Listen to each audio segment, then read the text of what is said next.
Hi, my name is Aidan Levitt, and I'm here to talk about one of the most influential pieces of technology in the last 10 to 15 years.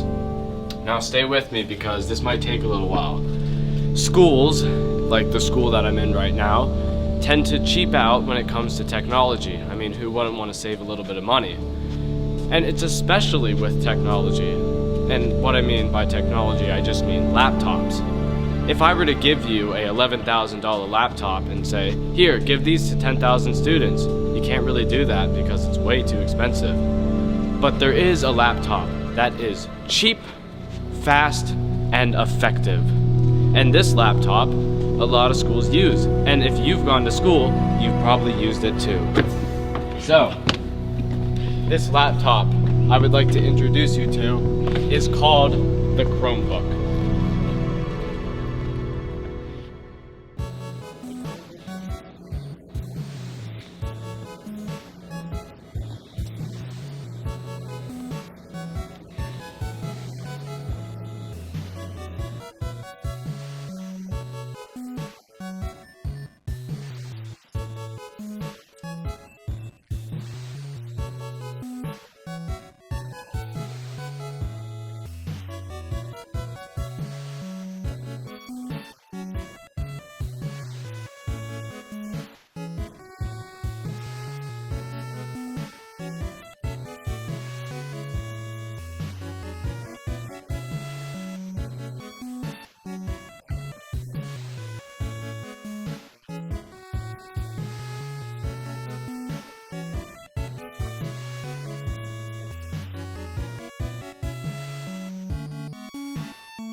My general views on Chromebooks is that they're a valuable student resource. I remember teaching here way back in the day when we had to actually take students to computer labs or sign out the mobile laptop carts, and it just sucked because there was limited resources, and by the time you went through the hoops of getting students set up and rolling, you lost half your period.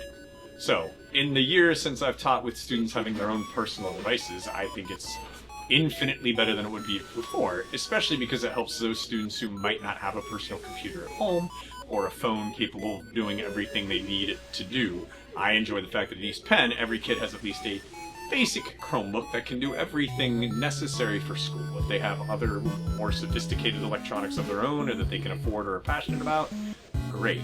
I also think there are enough teacher tools like whatever that program is we can spy on your guys' screen with, that the students who want to be productive with them can be. The students who want to screw around, we're going to find a way. The Chromebook was going to be no more distracting than their phone or whatever other dumb thing they were going to spend time on.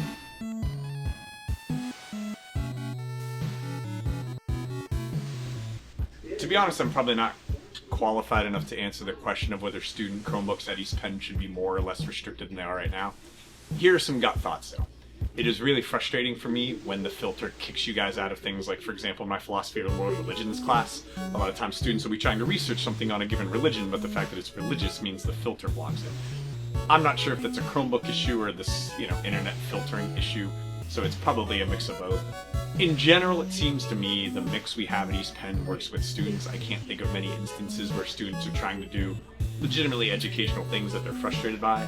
I also don't know, because I've never played around with student Chromebooks, how easy it is for students to get on stupid time-wasting game sites. I know my daughter goes to West Shore School District, and on her school-issued iPad, she can't get on YouTube. Which, again, I get at her age because she's in 5th grade, but I think restrictions like that at the high school age are probably too much. Because I personally think at this age, you guys need guided in trying to make responsible decisions on your own. So my personal theory is, regardless of how you try to set up a Chromebook or an iPad, kids in high school are going to find a way around whatever filter it is you try to stick in there. So I lean on the side of trying to trust you guys like young adults and saying, hey, here are the tools out here. If you're going to find a way to waste time, then you were probably going to find a way to waste time anyway. But rather than babysit you guys with telling you what you can and can't do, I think it'd be more valuable to have conversations about hey, here's why this is a waste of your time, and here's what we can and should be doing with it.